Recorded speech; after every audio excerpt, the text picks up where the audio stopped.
Hilabing kalipay ang gibati sa mga munulupyo sa Sitio Bulan o Sitio Kanakan, human formal nang giinagurahan ang mga bagong kalsada niini nga sa kinatibukan mukabat sa 12 kilometros ang kitason. Gi-turnover na ngadto sa gobyernong pambarangay ang 3 ka kilometro nga kalsada sa Sitio Bulan, samtang 9 ka kilometro sab nga kalsada ang sa Sitio Kanakan. Ang maong mga sitio nahimutang sa bukid nga bahin sa Barangay Lamanan sa Kalinan District, kung asa sab na himutang ang ubay-ubay kaumahan. Matod pa sa mga residente, dakong tabang kuno ang mga bagong kalsada, sanglit di na sila maglisod og dala sa ilang mga produkto padulong sa sentro. Sa una sir, kanang pertig yung lisura diri sir. Unang-una gyud ang among problema diri sa una ang among mga produkto, pabahada sa ubos. Yamaw tong lumad man gyud mi diri, namalit mi og kabayo, kabaw para makargahan sa mo ang produkto padung sa ubos. Luoy pag yung kayo kay nigabot na mo dito, ma-stack up pa mo ang karga kay baha man. Nya tapos nangandoy gyud mi. Dugay ra gyud mi nangandoy sir nga mahimo diring karsada. Gisay-say sab ni Romulo Ido Sr. ang dakong kausaban sa pamuyo sa mga residente sa ilang sitio, sukad nga nasimento na ang ilang kalsada.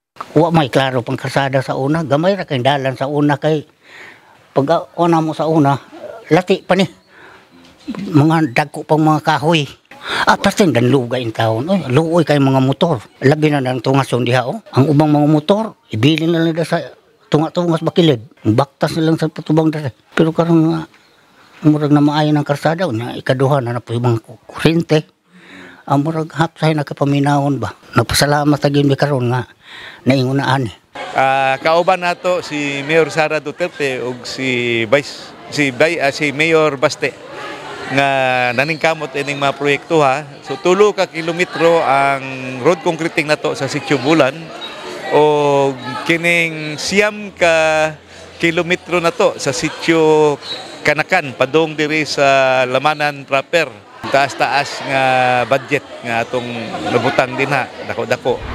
Sa Pikas Bahin, dungan sab giinagurahan ang bagong multi-purpose gymnasium sa Lamanan National High School nga labing gikalipay dili lang sa mga tagdumala sa maong eskwelahan apan pati na ang mga estudyante niini. Sa usa ka seremonya, formal nang gidawat sa principal sa Lamanan National High School ang ceremonial key isip simbolo sa pagdawat sa tulunghaan isip tagapangalaga sa maong bagong pasilidad.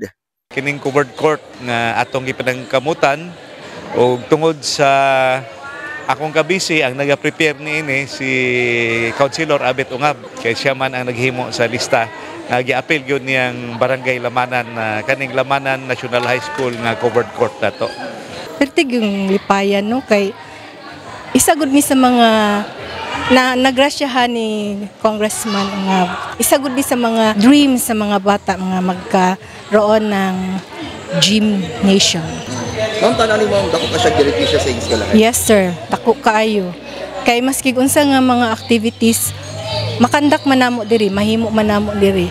Maulan, mainit, nagyapon, makakandak gyapon ang mga bata. Matod pa sa mga estudyante, dakong benepisyo kuno sa ila ang bagong gym, sanglit di na sila maglisod kung aduna sila mga aktibidades sa eskwelahan. Nahinuman dyan ako nga magahulang pamig gym sa elementary and then perting lisura kay maghakot pag mga gamit dito sa elementary. Naman mig gamayng kwandra ka ng badminton court pero dili siya enough sa mga activity. Pag abot na mo grade 8 that time, mao na to nag-offer na si Congressman Abet Ungab pa to that time tukuran daw og gymnasium. As a student, I am very happy for that kasi nanagimi tulunghaan o isa ka struktura nga magamitan no nga mamahimong tulungaan sa pag-present sa mga talents, sa skills, sa mga performances sa atong mga estudyante. Ilabi na sa amua magamit gina siya sa pag-graduate namo. Dugang niini, dakong tabang sa daw kini ilabi na kung aduna sila ipahigayon ng mga athletic meet. Super dako kay siyang gamit sir no kay last school year 2022-2023 ang Lamanan National High School sir is nag-host para sa line meet Lamanan line meet sa volleyball event sir. So kami ang nag-host and dako kay siyang gamit gyud sir sa mga atleta dili lang sa Lamanan kundi sa tanang eskwelahan sa cluster 8 po 16 schools sa cluster 8. Gisaad-sab ni Ungab nga magpadayon og humanon ang tanang proyekto nga ilang nasugdan, dili lang sulod sa Barangay Lumanan apan pati na sa tanang barangay sa ikatulong distrito.